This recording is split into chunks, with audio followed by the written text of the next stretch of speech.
प्यारे प्यारे सात संगत जी, बड़े प्यार और सत्कार से कहना धन निरंकार जी। सात संगत जी, दासी आप सभी के बीच एक विचार लेकर आई है सात संगत, आशा है प्रवान करेंगे। सात संगत जी, बड़े प्यार से कहना धन निरंकार जी। सतगुरु माता सुदीक्षा सविंदर हरदेव जी महाराज की जय। निरंकारी राजमाता गुरु वचन अवतारी की जय। सात संगत जी, पुराने समय की बात है। एक गांव में दो भाई रहते थे। बड़ा भाई बहुत ही अमीर था, जबकि छोटा भाई बहुत ही गरीब में अपना जीवन बिता रहा था। सात संगत, वो दोनों अलग अलग ही घरों में रहते थे। बड़े भाई के पास ईश्वर का दिया हुआ सब कुछ था। उसके पास धन दौलत की कोई कमी नहीं थी, जबकि छोटे भाई के पास धन के नाम पर कुछ भी नहीं था। कभी कभार उसे 2 वक्त की रोटी भी नसीब नहीं होती पाती थी सात संगत। लेकिन इसके बावजूद भी छोटा भाई बहुत ही दयालु और नेक दिल का इंसान था सात संगत। वो रूखी सूखी खाकर ईश्वर का धन्यवाद करता सात संगत। धनवान लोगों की तरह उसके दिल में कोई बड़ी बड़ी इच्छाएं नहीं थी, परंतु ईश्वर ने उसे मन ही मन वो शांति दी थी जो बड़े सात संगत जी अमीरों के पास नहीं थी। बड़े भाई का नाम सात संगत जी शिव मोहन और छोटे भाई का नाम प्रीतम था। छोटा भाई प्रीतम नेक दिल होने के साथ साथ अपने घर में आए हुए किसी भी अतिथि का बहुत ही आदर सत्कार करता था। उसके घर में जो भी मेहमान आता था वो सात संगत अपनी हैसियत के मुताबिक उसके अभाव करता था सात संगत। जबकि इसके विपरीत बड़ा भाई शिव मोहन अमीर होने के बावजूद भी बहुत ही कंजूस था सात संगत। अगर उसके घर में कोई मेहमान आ जाता तो सात संगत जी उसके चेहरे का रंग उड़ जाता था। अपने किसी भी गरीब रिश्तेदार का घर में आना उसे बिल्कुल भी पसंद नहीं था, क्योंकि उसे लगता था कि लोग उससे मिलने के लिए नहीं बल्कि उसकी दौलत की जगह से उसके घर आते हैं। सात संगत, उसे अपने धनवान होने पर बहुत ही घमंड था और वो गरीब होने को सात संगत कुछ भी नहीं समझता था। एक दिन गांव में एक बूढ़ा आदमी आया। उसने जब शिव मोहन का आलीशान घर देखा तो उसका दरवाजा खटखटाया। दरवाजा खटखटाने की आवाज़ सुनकर शिव मोहन बाहर आ गया सात संगत। वो बूढ़ा आदमी शिव मोहन से कहने लगा कि बेटा, क्या एक दिन के लिए तुम मुझे अपने घर में आसरा दे सकते हो? मैं बहुत ही थका हुआ हूँ और मुझे बहुत जोर से भूख भी लगी है। सात संगत जी, शिव मोहन ने उसे बूढ़े आदमी की बात सुनी तो उसे सात संगत जी दुत्कारते हुए कहने लगा, अरे बाबा, तुम्हें क्या ये महल जैसा घर कोई सराय लगती है? मेरे घर में तुम जैसे भीख मांगो की कोई जगह नहीं है। सात संगत, तुम ऐसा करो, वो सामने जो एक टूटा फूटा सा घर नजर आ रहा है उसमें प्रीतम नाम का एक सात संगत जी आदमी रहता है। वह तुम्हें अपने घर में जरूर सात संगत जी आसरा दे देगा। ये सुनकर उस बूढ़े आदमी को इस बात का एहसास हो गया कि शिव मोहन एक बहुत ही कंजूस आदमी है, इसीलिए वो फौरन उसके दरवाजे से चला गया और सीधा प्रीतम के घर के दरवाजे पर जाकर उसने दस्तक दे दी सात संगत। प्रीतम मुस्कुराया हुआ बाहर आया सात संगत। प्रीतम ने उस बूढ़े आदमी से कहा, कहिए बाबा जी, कैसे आना हुआ? बूढ़े आदमी ने जवाब दिया कि बेटा, मैं बहुत ही थका हुआ हूँ। इससे पहले कि वो बूढ़ा आदमी अगली कोई बात करता, प्रीतम ने उसे बूढ़े आदमी से कहा, बाबा, पहले आप अंदर आ जाइए, बाकी की बातें हम अंदर बैठकर कर लेंगे। प्रीतम ने बूढ़े आदमी को अंदर ले जाकर बिठाया और सबसे पहले उसे पानी पिलाया। सात संगत जी, पानी पीने के बाद वो बूढ़ा आदमी कहने लगा कि बेटा, मैं इस गांव में एक बहुत ही जरूरी काम से आया हूँ। बेटा, मुझे रात बिताने के लिए एक आसरा चाहिए। कल सुबह मैं चला जाऊंगा। बूढ़े आदमी की बात सुनकर प्रीतम कहने लगा कि बाबा जी, आप इसे अपना ही घर समझिए, आप यहाँ पर जितनी देर रहना चाहे रह सकते हैं।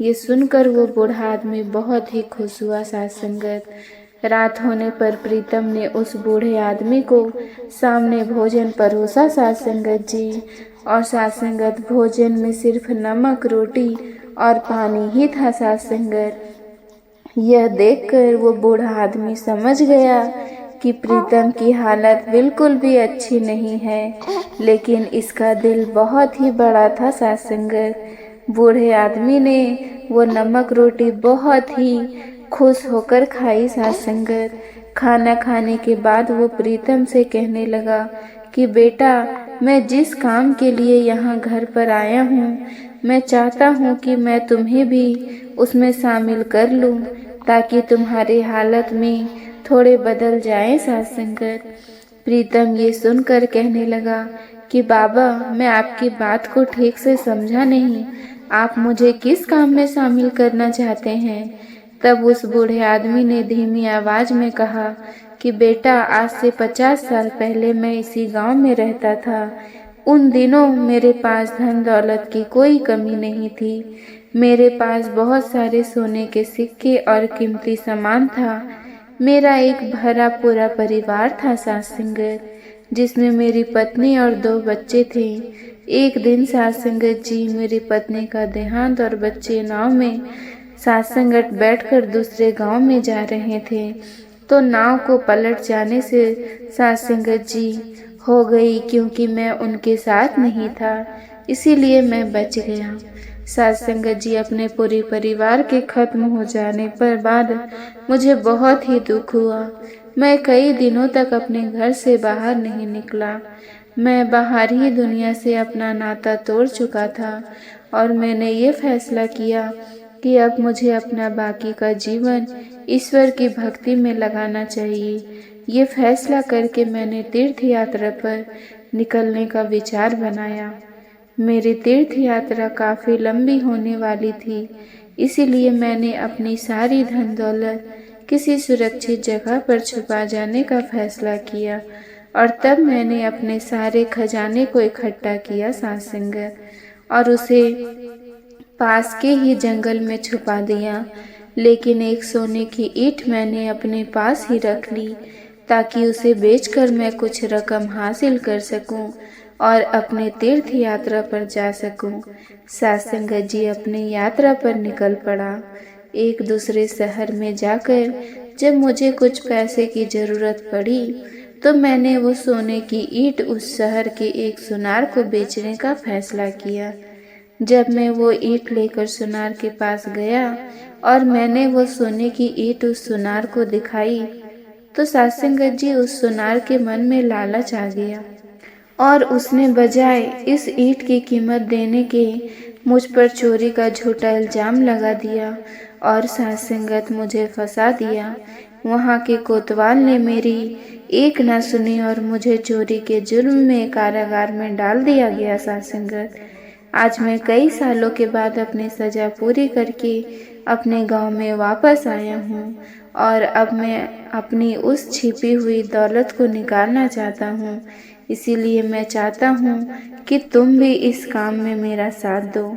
अगर तुम मेरा साथ दोगे तो मैं उस खजाने का आधा हिस्सा तुम्हें दे दूंगा। प्रीतम ने बूढ़े बाबा की बात सुनकर बहुत ही खुश हुआ और उसकी सहायता करने के लिए वो तैयार हो गया। बूढ़े बाबा ने उस घर में रात गुजारी और सुबह सूरज उगने से पहले ही वो दोनों नजरों से बचते बचते जंगल में जा पहुँचे। जंगल के अंदर पहुंचकर उस बूढ़े आदमी ने एक नक्शा निकाला और फिर जंगल के रास्ते को देखने लगा। जो जो निशानियां साथ संगत उसके नक्शे में लगाई थी, उसके हिसाब से वो जंगल में चलने लगा। साथ संगत, कुछ ही देर में वो एक बड़े से बरगद के पेड़ के नीचे पहुंच गया। वहां पहुंचकर बूढ़ा बाबा प्रीतम से कहने लगा कि ये वही पेड़ है जिसके नीचे मैंने खजाना को छिपाया था। तुम इस जगह को खोदना शुरू करो। प्रीतम ने खुदाई के लिए कुदाल निकाला और उस जगह को खोदने लगा। कुछ देर तक खुदाई करने के बाद उसे वहां संदूक नजर आया। उसने कुदाल एक तरफ रखा और संदूक निकालकर बूढ़े बाबा के सामने रख दिया और फिर वो दोनों उस संदूक को लेकर अपने घर वापस आ गए।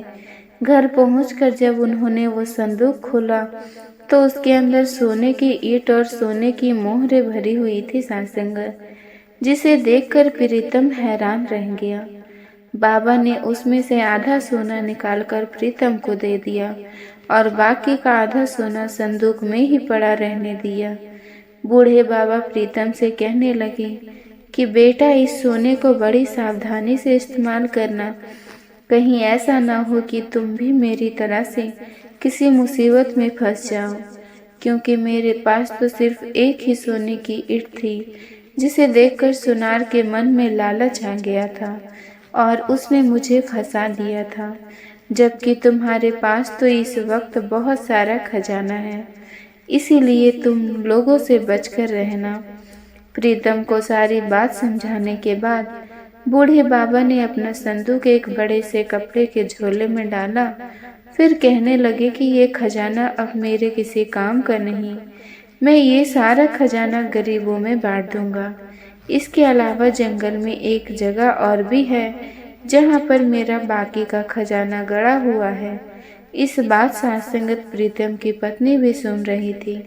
प्रीतम ने बूढ़े बाबा को गांव के बाहर तक छोड़ा और फिर जब वो अपने घर में वापस आया तो उसकी पत्नी फौरन उसके पास आई और खजाना को देखकर वो खुश हो गई। साथ वो कहने लगी कि इस खजाने को बेचकर हम बहुत अमीर हो जाएंगे और फिर अपनी सभी इच्छाओं को पूरी करेंगे।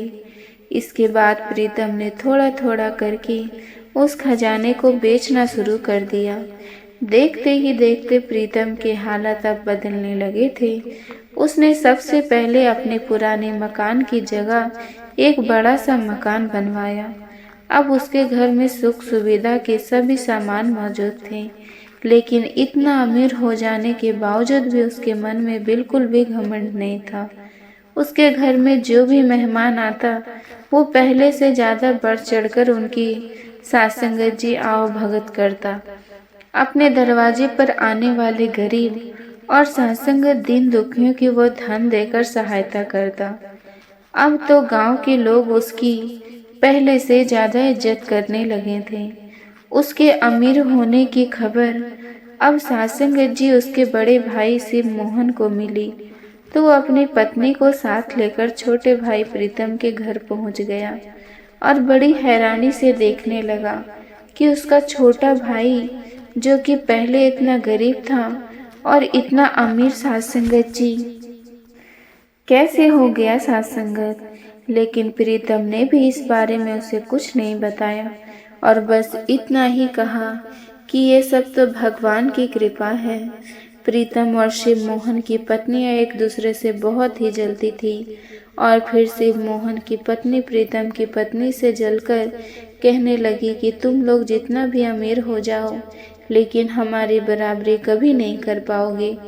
ये सुनकर प्रीतम की पत्नी को गुस्सा आ गया और उसके मुंह से ये बात निकल गई कि हमारे पास तो अभी और भी खजाना है, जिसे जंगल से निकालकर हम तुमसे भी ज़्यादा अमीर हो जाएंगे।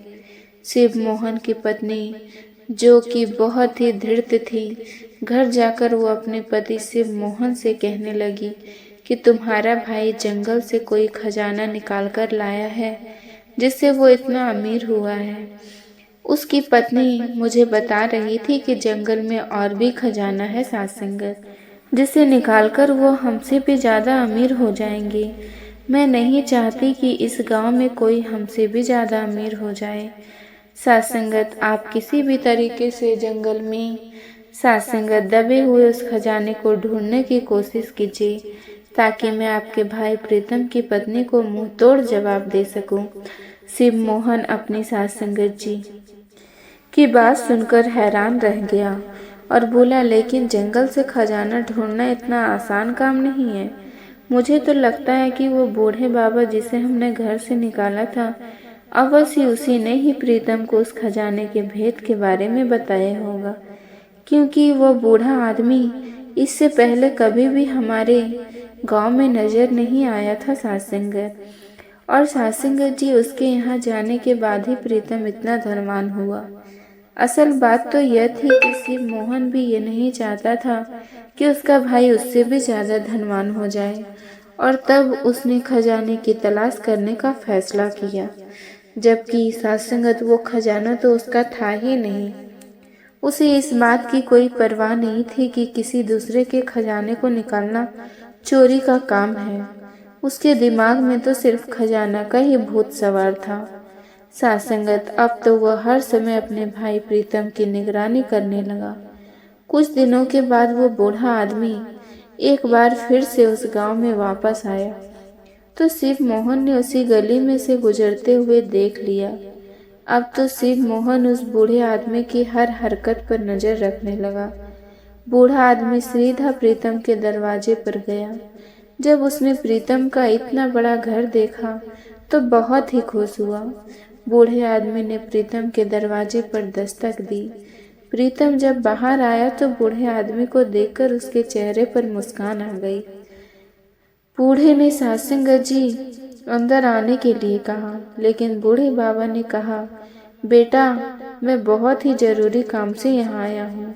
तुम कुछ देर के लिए मेरे साथ चलो, मुझे तुमसे एक बहुत ही जरूरी बात करनी है।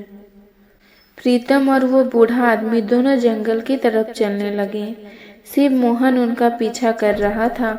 वो बूढ़ा आदमी प्रीतम से कहने लगा कि बेटा, हो सकता है कि कुछ दिनों तक अब मैं इस गांव में ना आ सकूं, इसीलिए मैं तुम्हें उस दूसरे खजाने का भेद बताकर जा रहा हूँ, जो कि किसी जंगल में एक दूसरी जगह पर दबा हुआ है। मेरे जाने के बाद तुम वह खजाना निकाल लेना और उसे अपने पास सुरक्षित रख लेना। समय आने पर मैं वो खजाना तुमसे ले लूँगा। और फिर बूढ़े सासंगत बाबा ने प्रीतम को वो खजाने वाली जगह दिखा दी। शिव मोहन, जो कि उनका पीछा कर रहा था, वो भी ये सब कुछ देख रहा था। उसने भी वो सारा रास्ता अपने दिमाग में याद कर लिया जहाँ पर खजाना दबा हुआ था, और फिर खुशी खुशी वो अपने घर वापस आ गया।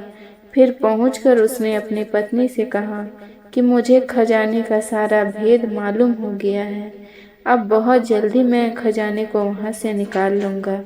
ये सुनकर शिव मोहन की पत्नी बहुत ही खुश हुई और बड़े घमंड से कहने लगी कि अब इस गांव में हमसे ज़्यादा अमीर कोई नहीं हो सकता।